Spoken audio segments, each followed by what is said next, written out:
Oramos no nome de Jesus.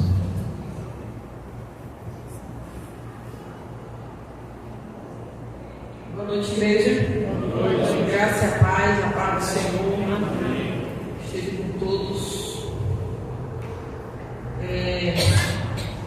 Primeiramente, agradecer a Deus por essa mais de uma oportunidade de estarmos aqui para trazermos a palavra do Senhor. E eu quero deixar para colocar aqui na tela João 1, 47, 48. Quem estiver com a sua espada, por favor, desembanhe.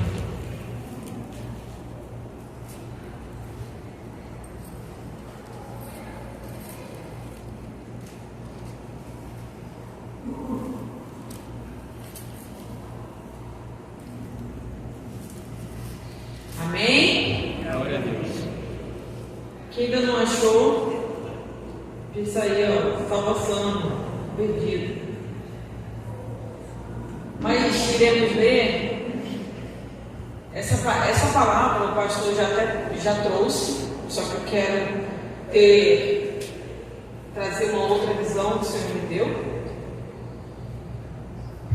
para que possamos meditar ainda mais no que Deus tem para nós. Jesus viu Natanael aproximar-se e disse a seu respeito: És o verdadeiro israelita? Aqui não há dolo. Perguntou-lhe Natanael: De onde me conheces? Respondeu Jesus: Antes de Filipe te chamar, eu te vi quando estavas debaixo da figueira. Agora, Marcos 6, 4, por favor.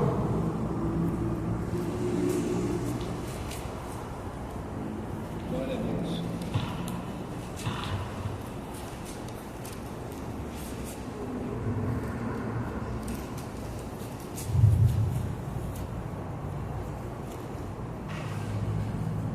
Amém?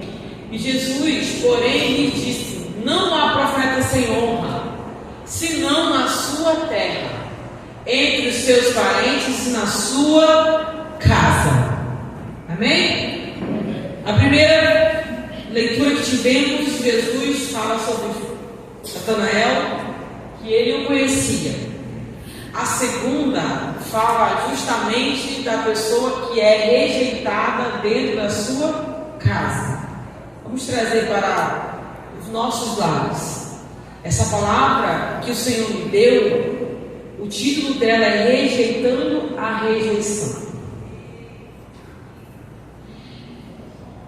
Eu tenho muitos predicados e um deles é escrever. Eu escrevo com muita facilidade. Tanto que quando eu fui fazer o meu término de conclusão de curso, eu fui a primeira a entregar. Porque eu já não aguentava mais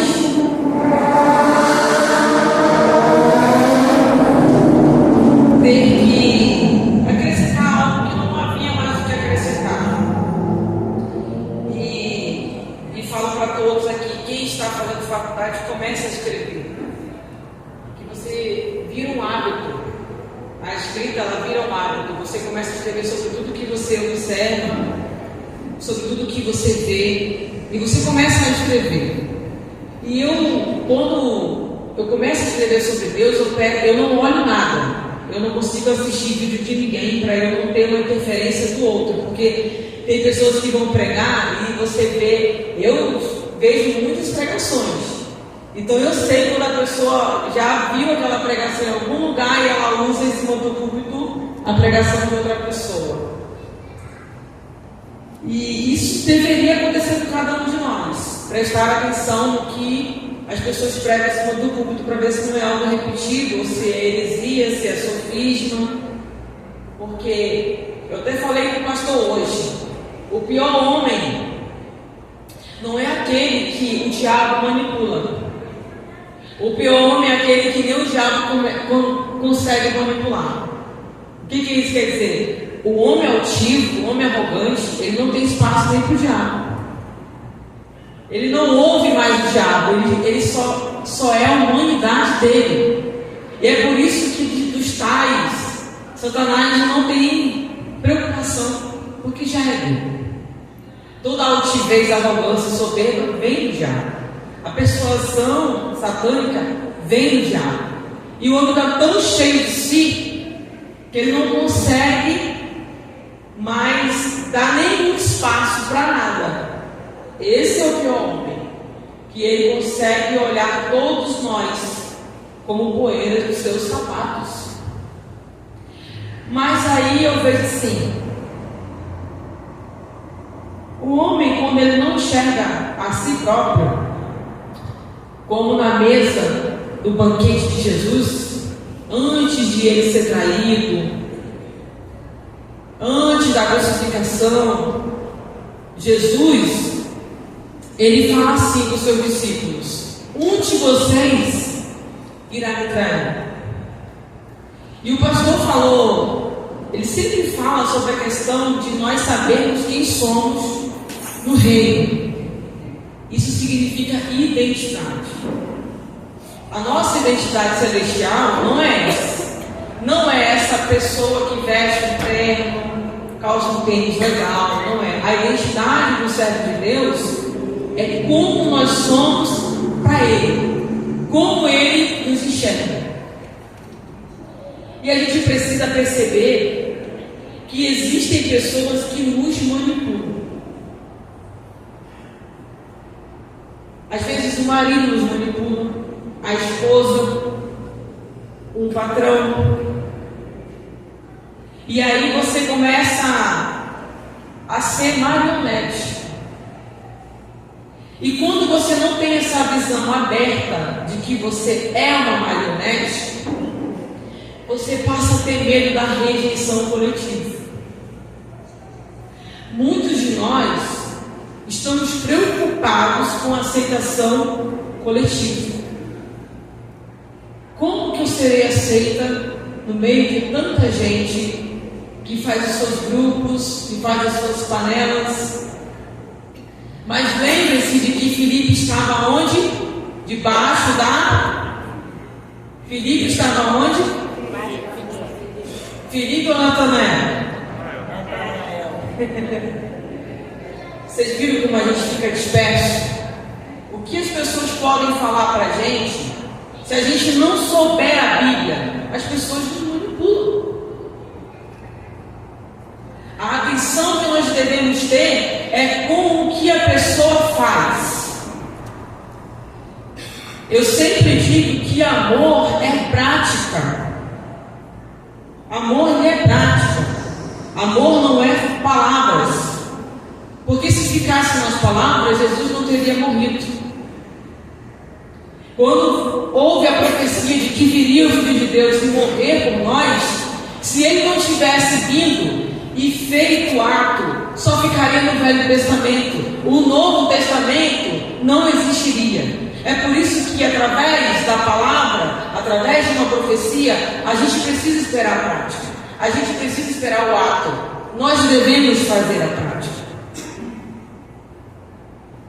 O medo da rejeição de muita gente tem anulado vidas, tem anulado sonhos, tem anulado projetos, tem anulado empresas, tem anulado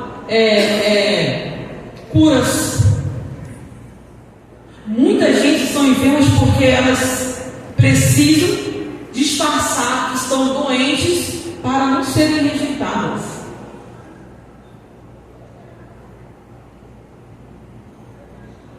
As pessoas, igreja, são falhas. As pessoas que tentam nos manipular, elas são falhas. Mas quando você começa a confrontar a pessoa que te manipula, você começa a ver a verdadeira face daquela pessoa. O que eu estou trazendo para a amada noiva de Jesus? Eu tenho muito assim carinho ao falar da igreja, porque eu sou a igreja, tá? Eu quero ser tratada como tal. Eu quero ser tratada como uma noiva esperando o seu noivo. Está faltando a gente olhar para nós mesmos, sabe? Olhar para a gente e nos valorizar como noivo. Uma noiva, estava explicando para o meu filho, que as meninas têm aniversário de 15 anos, muitas delas sonham com esse dia. Aí ele falou, mas não tem mais isso não. Tem meninas que são tão amadas que elas sonham com esses 15 anos. Aí ele falou, mas a Sara não teve? Não, porque eu não tive um pai, eu não tive uma mãe presente. E a paternidade e a maternidade faz falta na vida de um ser humano. Só que eu aprendi a rejeitar essa injustiça. Nós estamos aqui em família. E a maioria dos seres humanos tem problemas. Eu falo a maioria porque muitos não reconhecem que tem problemas. Mas nós temos problemas. E isso mostra o quanto nós precisamos de Deus. Eu vou ler algo que eu escrevi que é tão forte, que fala assim: Jesus era usado constantemente pela multidão. Jesus ele era usado constantemente pela multidão, mas foi crucificado ao lado de 2 ladrões. O que isso quer dizer? Sabe aquelas pessoas que só estão perto de você quando querem alguma coisa?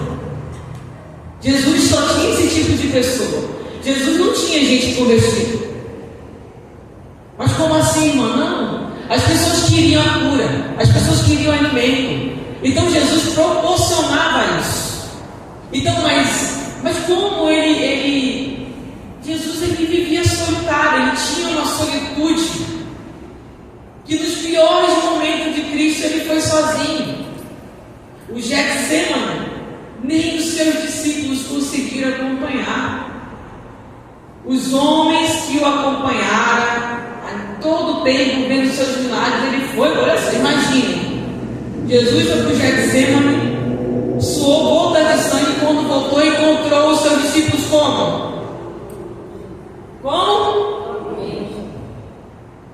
Entendam que a proporção de um sacrifício que foi no Calvário te proporciona você dormir.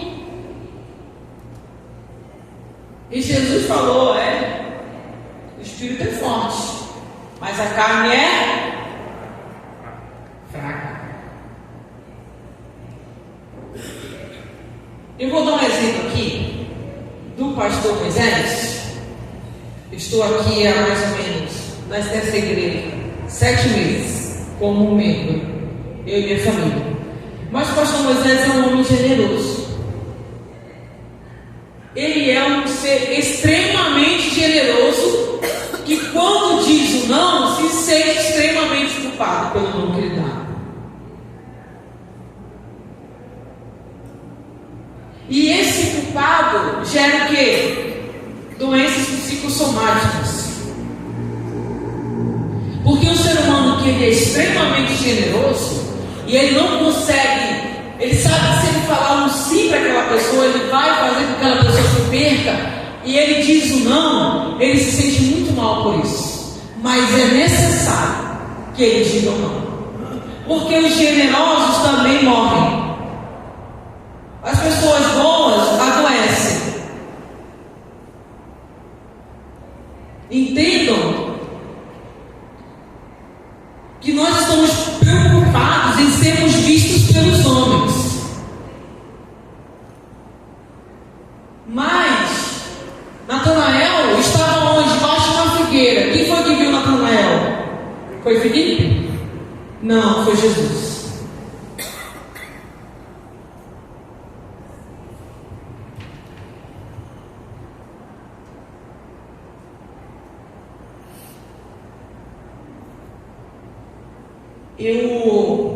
Eu tive certas experiências na minha vida cristã por eu ser autista, né? E eu não tinha laudo, não tinha diagnóstico, mas Quando eu recebi o laudo diagnóstico, nada mudou na minha vida. Eu continuei a mesma pessoa, porém eu consegui entender como que o Senhor queria me usar.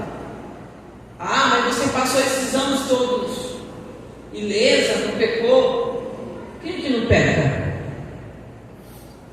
Quem aqui já não desejou mal a alguém? Hoje, nesse exato momento, não precisa falar. A gente precisa entender que nós somos senhores de nós e não senhores dos outros. E eu, na minha casa, procuro amar os meus filhos com muita justiça. E isso não é fácil, porque são 3 personalidades diferentes. Você tem que julgar de 3 formas diferentes. Inclusive eu e meu esposo discutimos por causa deles, de como devemos repreendê-los para que haja paz dentro do nosso lar.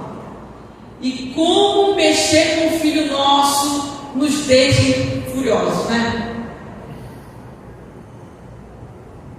Imagine para Deus. Imagine Deus, o que ele tinha que fazer. Eu falo assim, Deus, como é que o Senhor se sentiu quando Jesus foi crucificado? Vocês já se perguntaram isso? Porque o verdadeiro crente ele tem que ter uma mente assim. O crente não é normal, igreja. E cristão de verdade não é normal. Não é normal, porque as coisas dessa terra não podem fazer sentido para a gente. E muitas das pessoas, elas estão sendo rejeitadas, mas não conseguem rejeitar essa rejeição. E eu estou aprendendo a rejeitar a rejeição da minha vida, da minha história. Por quê? Porque ninguém tem o poder de modificar aquilo que o Senhor tem para mim e para você. Ninguém. Estamos no século 21. Nos deparamos com as redes sociais totalmente destruídas emocionalmente. Pessoas de autoafirmação, pessoas que precisam de likes, pessoas que precisam ser assistidas. Mas que dentro delas, elas lutam constantemente para serem aceitas. Porque nem elas mesmas se aceitam. A gente viu um colega de trabalho que assassinou um outro colega a facadas. Aí a gente vai lá para o começo e vê a história de Caim e Abel. Não mudou nada. Os anos, como diz Abacuque, vão se passando, mas ele fala que aviva, Senhor, a tua obra no decorrer dos anos. Os profetas dizem para nós de forma atemporal que tudo iria se repetir. É por isso que as 10 estão no Novo Testamento. Só que em vez de 10, só 2. Que quando você ama a Deus sobre todas as coisas, você consegue amar o seu irmão. E quando você ama o seu irmão, você não pratica os 8 delitos. Só há lei porque o homem não é disciplinado. E quando o homem rejeita a lei do Senhor, ele se auto-rejeita como criatura e jamais pode se tornar um filho de Deus. Tem um filósofo que muita gente fala que ele foi atemporal de Cristo, porque ele é antes de Cristo, e as suas descendências escreveram sobre Cristo, que é Platão. Platão, ele fala que o homem leva 50 anos para se educar. E ele fala direitinho, aos 10, aos 20, aos 35, ele resta 15 anos para que ele possa se tornar, preste atenção, uma pessoa não de Cristo, dono dos seus entendimentos, do seu intelecto. Mas eu acredito que a formação do homem é antes de nascermos. está escrito que antes que te formasse no ventre da tua mãe, eu já te conhecia. Então não pense que a tua história de rejeição é maior do que a aceitação que o Senhor tem para você. Não limite Deus na sua vida. Deus não tem limite. Deus é insondável. Você sabe o significado dessas palavras? Insondável. Ele é imutável, ele é lógico, ele é supremo. Ele é o supremo. Gente, eu fico analisando como que as pessoas não têm temor de pregar a palavra do Senhor. Como que as pessoas têm a coragem de mudar o que está escrito nessa lei? Como que as pessoas não se modificam, não se transformam? Ano após ano, as pessoas continuam as mesmas coisas. Por isso que está escrito: quem é limpo que se limpe mais, quem é sujo que se suje mais. Porque há aqueles que querem se modificar, há aqueles que querem realmente fazer o chamado, mas há aqueles que não vão fazer, por isso que são joios no meio dos trigos. Não é o trigo no meio dos joios. Não podemos inverter a ordem. É joio no meio do trigo. As ervas daninhas da vida que vão sentar do seu ladinho. Inclusive até um psicopata. Só que como nós não estamos atentos, a gente pode falar que era Filipe em vez de Natanael.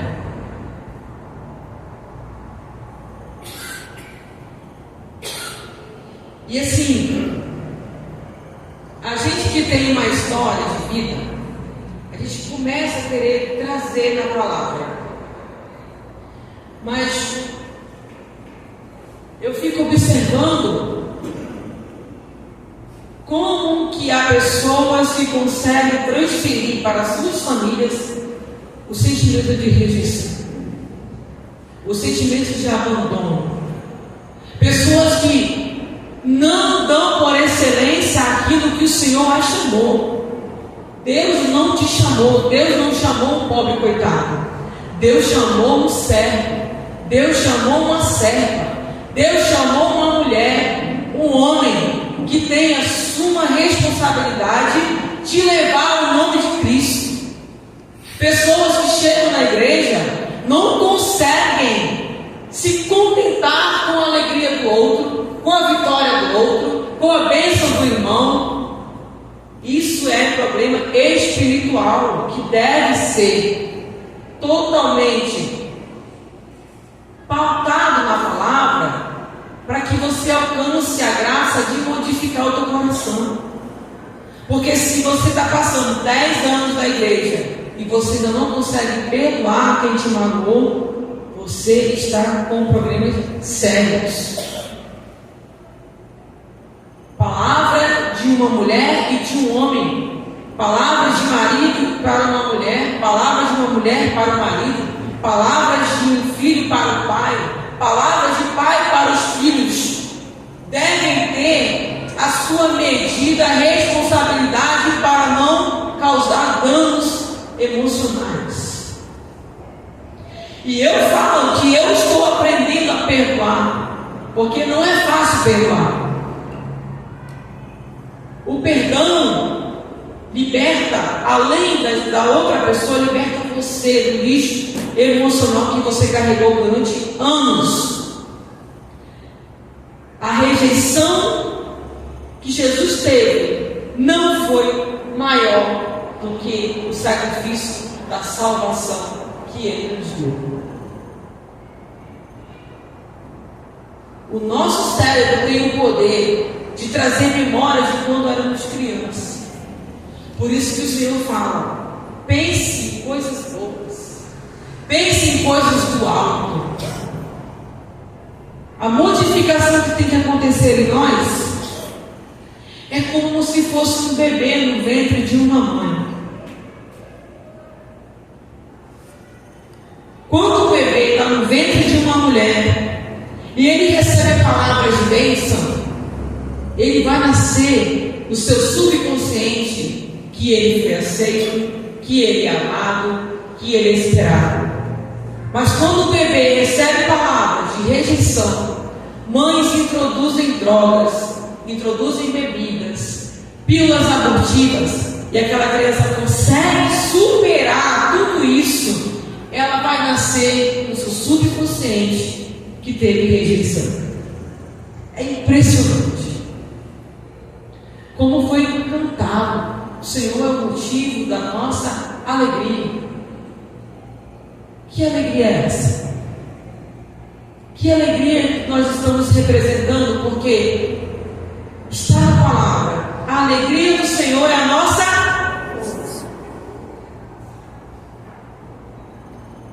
Eu quero que coloque aí Gálatas 1:10, por favor.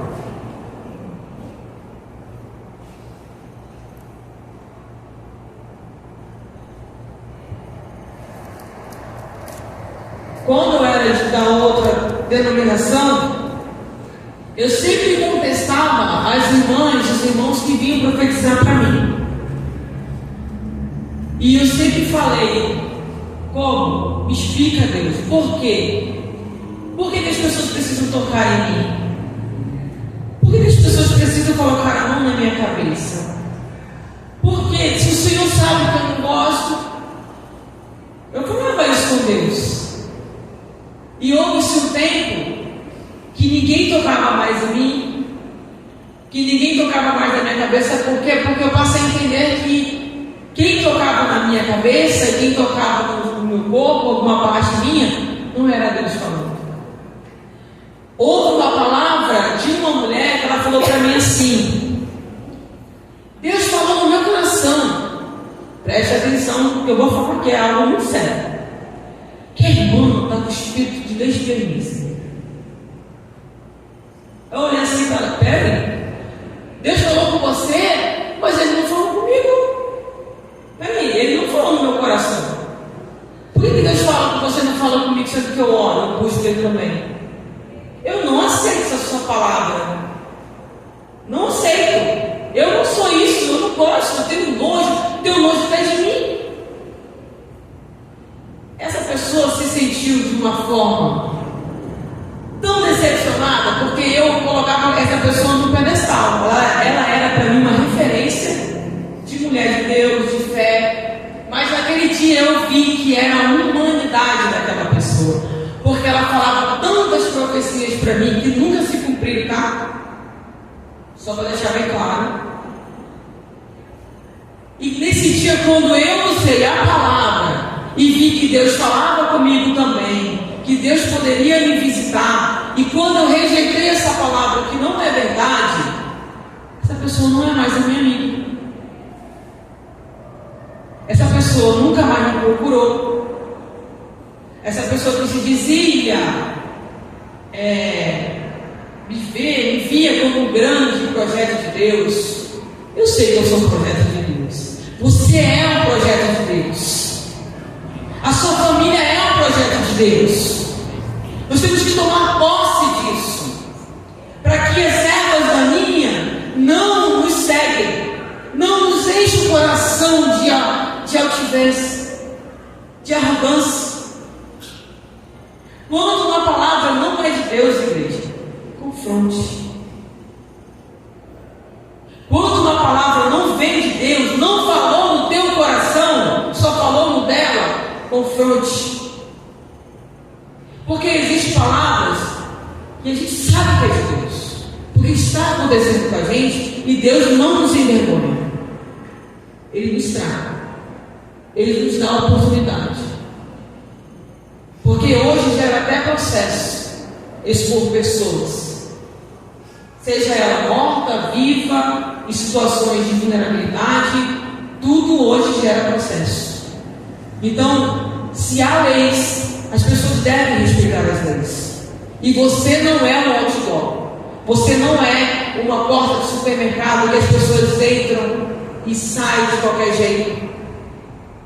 Você não é uma revista que está está no cantinho, a pessoa vai lá, pega, lê e depois joga fora. Não, você é um projeto, você é um livro, e o teu livro é vivo, você é livro vivo do Senhor. As pessoas têm que olhar para você e ler você Cristo. E saibam que não será os anos de cristão que nos levarão a sermos santos e santos e santos, mas de transformação e humildade e mansidão. Jesus falou: sede santos e humildes, sede humildes de coração, sede humilde de coração, sede manso de coração. As pessoas falam assim: não, ele falou que ele era só humilde. Não, humilde e manso de coração.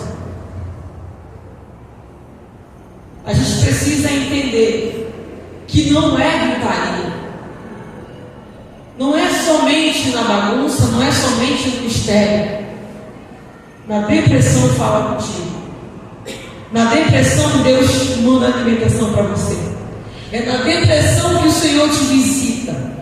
É no local de escárnio que você está que o Senhor te levanta.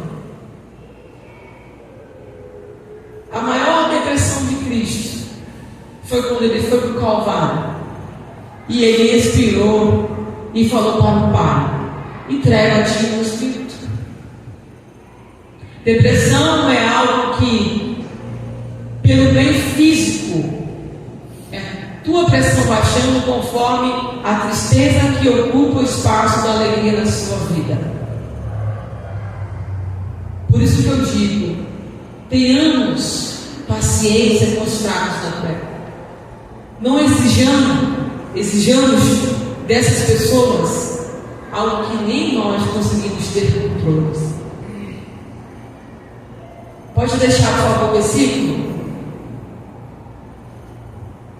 Porventura, Gálatas 1:10. Porventura eu agora, porventura procuro eu agora o favor dos homens ou o de Deus? Ou procuro agradar os homens a homens? Se agradasse ainda a homens, não seria servo de Cristo. Sabe quem falou isso? Paulo. Paulo chegou um momento da sua vida que ele não queria saber de mais nada. Ele só queria saber de agradar a Deus. Paulo, ele falava: eu tenho um objetivo, é o alvo, meu alvo. Eu tenho meu alvo. Precisamos ter um alvo, igreja. O nosso alvo aqui, nessa terra, é ser igreja. O nosso objetivo é alcançar a Cristo. Não seremos perfeitos, mas Paulo falou: a gente precisa ser imitadores. Imitar. E seres meus imitadores como eu sou de Cristo.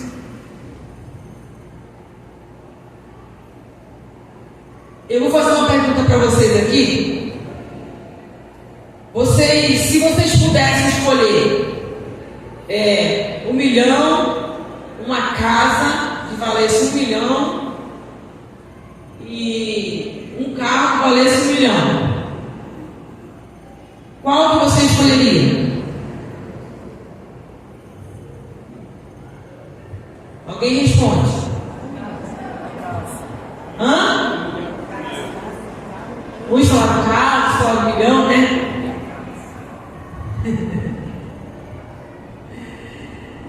Eu falo assim que tudo é conforme o desejo da nossa alma, né?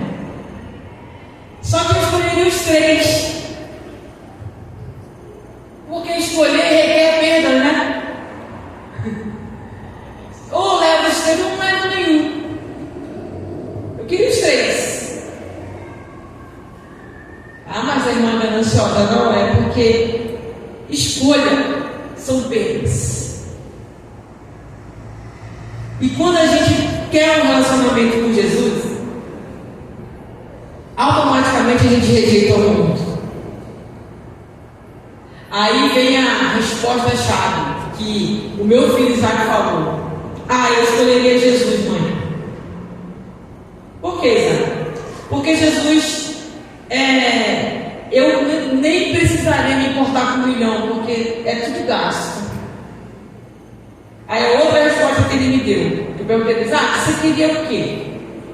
Um cartão de crédito de 1 milhão ou 1 milhão? Aí ele falou, eu queria 2 milhões. Por que, Isaac? Porque com 2 milhões eu pagaria 1 milhão de gasto de cartão de crédito e ficaria com 1 milhão. Então, assim, são respostas para nossas vidas. E quem aqui está endividado, como eu, sabe como é difícil a gente juntar dinheiro para pagar dívida, não? É muito difícil, gente. Acontece uma coisa ali, quebra não sei o quê. A gente está com uma caixinha ali, e vem, meu Deus, aí aparece uma borracha do carro que quebra. Isso são perdas que a gente tem através das nossas escolhas. Por isso que quando a gente honestamente tem o prazer em Deus, honestamente, quando a gente tem prazer em Deus, as pessoas que não querem Deus se incomodam conosco. E se você é crente, se torne um cristão. Sabe por quê? Porque aqueles crentes que estão do seu lado vão te rejeitar. Prepare-se para isso. Ser crente é ser rejeitado.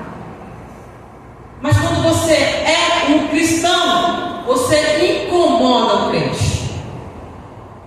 Porque o cristão não tem medo de rejeição. Ele sabe o seu lugar. Ele sabe quem ele é. Ele não se importa com o que dizem sobre ele. Porque o verdadeiro cristão sabe quem ele é. Sabe por quê? Porque assim como Natanael ouviu, eu sei quem tu és, eu te vi debaixo da figueira, assim somos nós. Imagine se eu te vi, Cláudio. Jesus aparece aqui, eu te vi. Que honra! Eu queria morrer ali mesmo. Como falou Gamaliel, né? Agora eu posso morrer. Acho que é isso mesmo. Tantos nomes, tem que se confundir. Mas a questão é: servir a Cristo não é bicho de 7 cabeças, mas é um pavor para quem não serve. As nossas escolhas precisam ser assertivas. Se Ele mandar você parar, você para. Se Ele mandar você falar, você fala. Se Ele mandar você ficar quieto, você fica quieto. Porque a gente, nessa geração, igreja, temos que influenciar e não sermos influenciados. Amém? Essa é a palavra que deixo. Deus abençoe a todos.